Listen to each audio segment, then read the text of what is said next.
Hi everybody, this is Judy at Judy in the Kitchen. Today we're talking about yellow squash, and I have a list of tips and ideas for you for using yellow squash. So if you're looking for some new ideas and different ways to use yellow squash, hopefully this will help you out.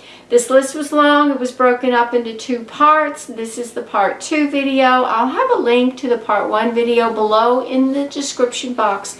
So make sure you check them both out so that you can get the whole list, or if you want the whole list in one, there's a link down there for my blog post, and you can see all the writing I did on yellow squash with that.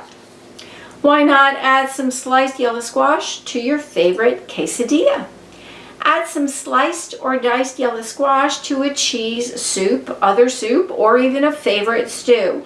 Of course, you want to add that yellow squash toward the end of cooking time because it cooks out very, very quickly, and by adding it at the end, it'll be nicely cooked, but not a pile of mush, not overly mushy, and that's really the most desirable way to eat the yellow squash, not all mushy.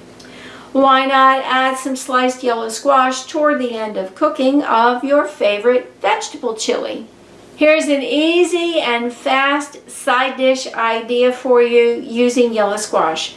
Combine 1 can of diced tomatoes in a skillet or a pot that has a lid with some diced onion, a little garlic powder, a pinch of dried basil leaves, and a pinch of salt if you want to add the salt to it. You don't have to.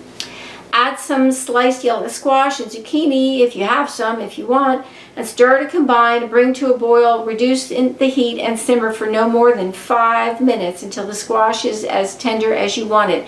Does not take long to cook summer squash. Okay, so then you remove it from the heat when it's as tender as you like it, and it's ready to serve. This is really good over a bed of cooked rice. You could even put it over some pasta or some cooked millet or another grain of your choice. You can season some lightly cooked yellow squash with just a pinch of dill weed, that's the leaves of the dill plant, and a drizzle of some lemon juice. How about roasting some yellow squash along with your other favorite vegetables? Try adding some grated yellow squash to your favorite slaw. It would be especially good with a lemon dill dressing. Here's the nice idea for summertime. Slice some yellow squash lengthwise into 1/2-inch increments, so that's pretty thick. Brush it very, very lightly with an oil of your choice and season it your way. Cook it on the grill. How about that? It won't take long to cook either. 1 pound of yellow squash is about 3 medium squashes, which equals about 3 cups sliced. Okay, so 1 medium squash is going to give you about 1 cup sliced. If a recipe calls for yellow squash, you don't have enough or you don't have any on hand, you could substitute any variety of zucchini or patty pan squash. I do hope this helps you out. Take care and bye for now.